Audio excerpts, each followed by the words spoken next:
몸은 한 지체뿐만 아니요 여럿이니 만일 발이 이르되 나는 손이 아니니 몸에 붙지 아니하였다 할지라도 이로써 몸에 붙지 아니한 것이 아니요 또 귀가 이르되 나는 눈이 아니니 몸에 붙지 아니하였다 할지라도 이로써 몸에 붙지 아니한 것이 아니니 만일 온 몸이 눈이면 듣는 곳은 어디며 온 몸이 듣는 곳이면 냄새 맡는 곳은 어디냐. 그러나 이제 하나님이 그 원하시는 대로 지체를 각각 몸에 두셨으니 만일 다 한 지체뿐이면 몸은 어디냐. 이제 지체는 많으나 몸은 하나라. 눈이 손더러 내가 너를 쓸 데가 없다 하거나 또한 머리가 발더러 내가 너를 쓸 데가 없다 하지 못하리라. 그뿐 아니라 더 약하게 보이는 몸의 지체가 도리어 요긴하고 우리가 몸에 덜 귀히 여기는 그것들을 더욱 귀한 것들로 입혀주며 우리 아름답지 못한 지체는 더욱 아름다운 것을 얻느니라. 그런즉 우리의 아름다운 지체는 그럴 필요가 없느니라. 오직 하나님이 몸을 고르게 하여 부족한 지체에게 귀중함을 더하사 몸 가운데서 분쟁이 없고 오직 여러 지체가 서로 같이 돌보게 하셨느니라. 만일 한 지체가 고통을 받으면 모든 지체가 함께 고통을 받고 한 지체가 영광을 얻으면 모든 지체가 함께 즐거워하느니라. 너희는 그리스도의 몸이요 지체의 각 부분이라. 하나님이 교회 중에 몇을 세우셨으니 첫째는 사도요 둘째는 선지자요 셋째는 교사요 그 다음은 능력을 행하는 자요 그 다음은 병 고치는 은사와 서로 돕는 것과 다스리는 것과 각종 방언을 말하는 것이라. 다 사도이겠느냐 다 선지자이겠느냐 다 교사이겠느냐 다 능력을 행하는 자이겠느냐 다 병 고치는 은사를 가진 자이겠느냐 다 방언을 말하는 자이겠느냐 다 통역하는 자이겠느냐. 너희는 더욱 큰 은사를 사모하라. 내가 또한 가장 좋은 길을 너희에게 보이리라.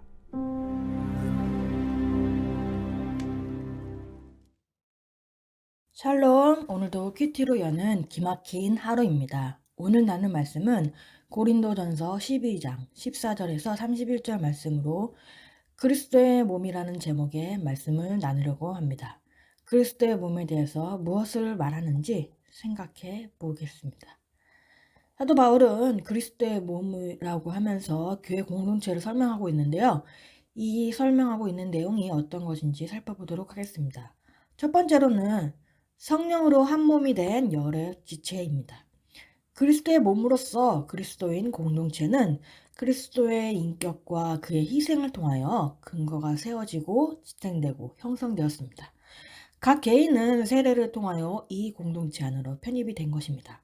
13절에는 우리에게 이제 통일성을 보여주시는 분이 한 성령이라고 말합니다. 수많은 다양한 은사를 통해 우리에게 다양성을 주시는 분도 성령님이신데요. 한 성령으로 세례를 받아 한 몸이 되었다는 것은 결코 잊어서는 안 되는 것입니다. 모든 성도들의 회심의 순간에는 동일하게 성령님께서 함께 하셨는데요. 이것이 그들을 불신자들과 구별되게 하며 그들을 하나로 연합시키는 것입니다. 성령을 받은 것이 여기서는 성령의 세례를 받는 것을 일컫는 건데요. 세례를 생생하게 묘사하면서 성령의 세례를 체험을 성령으로 구별하는 것은 신자의 삶에 있습니다.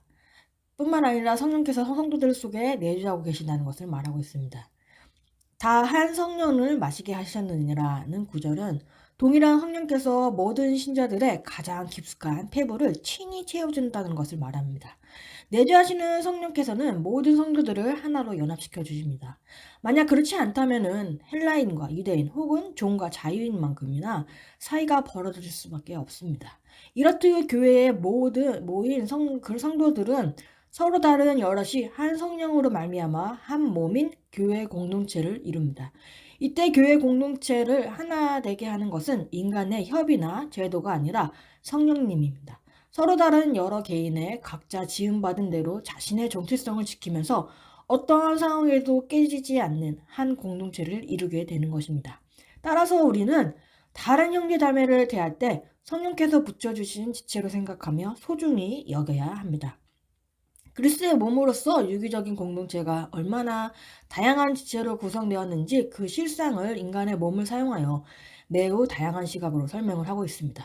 바울은 이러한 그림 언어와 몸에 대한 지체의 기능적 설명을 통하여 공동체 구성원들이 하나님의 주권의 섭리에 따라 개별적으로 갖게 된 다른 은사들이 결코 틀림으로 받아들여 부질없는 분쟁과 질투를 일으키지 말라는 것을 당부하라는 것입니다. 바울은 14절과 17절에 신체 가운데 발, 손, 귀, 눈 등을 의인하여 서로 대화하는 형식의 논증을 통하여 발과 귀가 손과 눈의 역할의 위치를 질투하거나 서운함을 가지지 않는 것처럼 말합니다. 즉 모두가 한 몸에 속하여 골고루 자신의 위치와 역할을 감당하며 서로 어리석은 질투와 다툼을 일으키지 않는다는 것을 말합니다.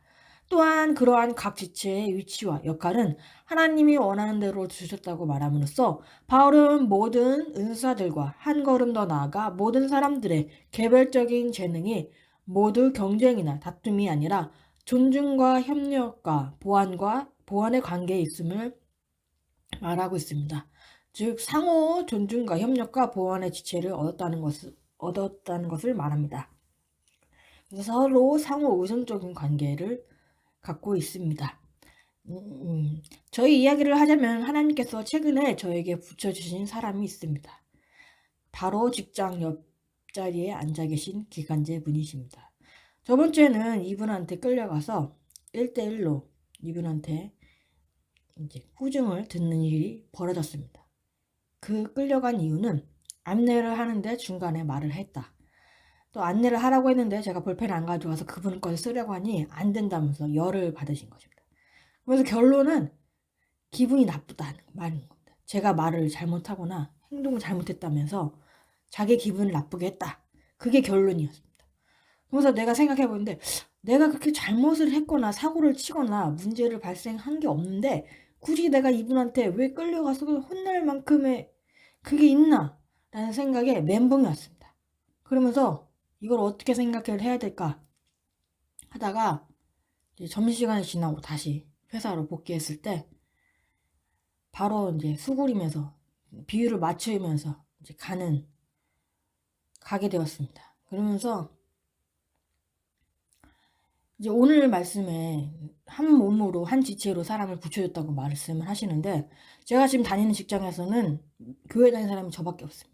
그래서 저는 이제 이분들이 저를 붙여주는 사람이라고 생각하면서 저도 이제 중보했다는 생각이 드는데 하나님께서는 정말 성령께서 주신 소중한 지체라는 것을 잊지 말라고 하는데 저번 주까지만 해도 이 사건이 해결이 안 됐지만은 이제는 하나님께서 나를 위해 수고하고 계신 그분이라는 것을 인정이 되고 있습니다. 그래서 성령님께서 정말 붙여주신 분이라는 것을 이제는 받아들이고 있습니다. 그래서 저번 주에는 그분이 전화도 받지 말라라는 말을 했는데 월요일날 출근을 하니 이제 전화도 받고 그분도 얘기도 하면서 그럭저럭 이제 잘 지내고 있습니다. 하면서 그분한테 이제 맞춰주는 상황으로 가고 있죠. 그래서 우리가 진짜 한 몸으로 붙여줬지만 정말 한 몸이 아니고 싶은 지체가 있고 이 부위는 없으면 좋겠다라고 생각하는 손이나 발이나 그런 데가 있을 수도 있지만은 그럴 수가 없는 게 우리는 다 한 몸으로 주님의 한 성령으로 부침을 받은 사람들입니다. 그래서 정말 성령님께서 주신 소중한 지체라는 것을 우리는 잊으면 안 되고 하나님께서 나를 위해서 수고하려고 붙여주신 지체라는 것을 우리는 기억해야 합니다. 그래서 적응 질문으로는 가정에서나 직장이나 교회에서 불편한 지체는 없는지요? 성령께서 붙여주신 지체로 생각하고 소중히 여기시나요? 두 번째, 서로 같이 돌보게 하셨습니다.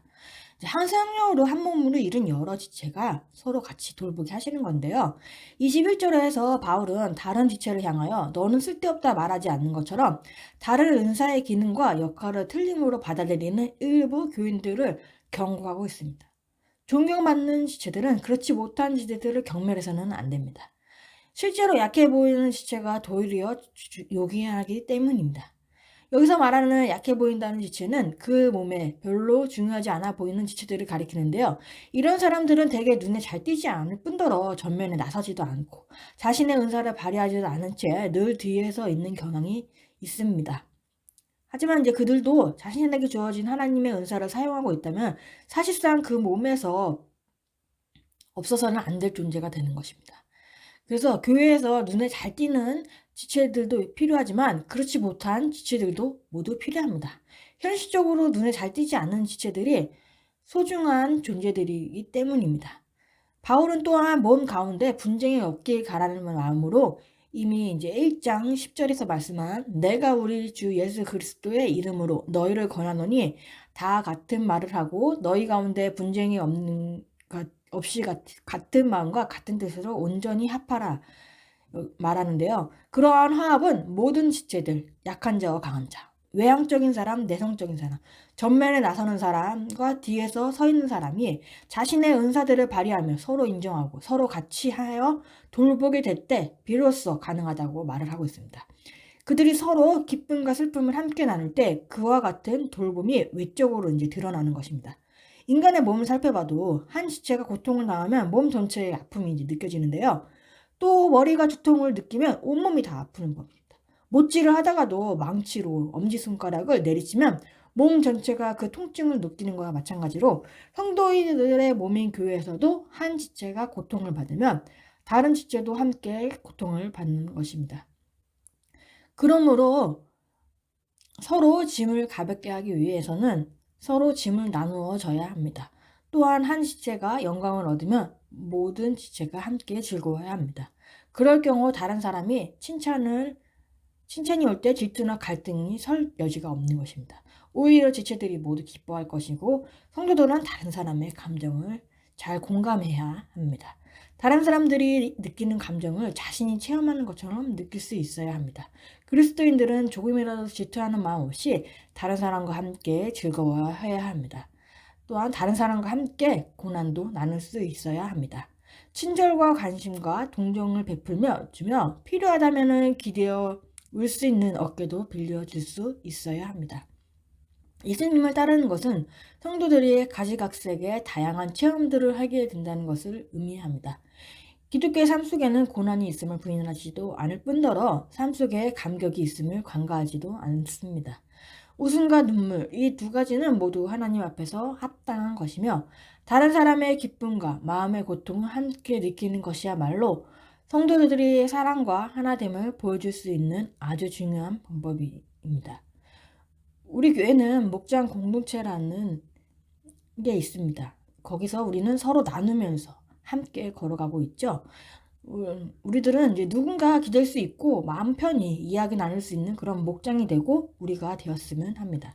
교회 공동체에서는 부족한 지체를 보살피는 것이 공동체 중에 있는 지체가 영광을 얻어 모든 지체가 함께 즐겁게 되는 방법이라고 합니다.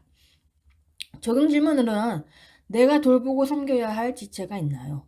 내가 돌보기 위해 해야 할 적용은 무엇입니까? 기도하겠습니다. 하나님 아버지 감사합니다. 오늘도 저에게 말씀을 허락하심에 감사합니다. 하나님 아버지, 저는 아직도 한 몸을 이루고 싶지 않은 지체가 있고 품지 못하는 사람이 있음을 회개합니다. 성령께서 붙여주신 소중한 지체인 것을 알고 잘 품고 잘 섬기며 나가길 원합니다. 하나님 아버지, 저희가 정말 한 몸을 이루면서 서로 돌봐가는 사람들이 될 수 있기를 원합니다. 부족하고 연약한 자를 잘 섬기고 돌보는 공동체가 되기 원합니다. 오늘도 말씀으로 사는 삶이 되기 원하며 주님께서 오늘도 은혜를 부어 주시옵소서.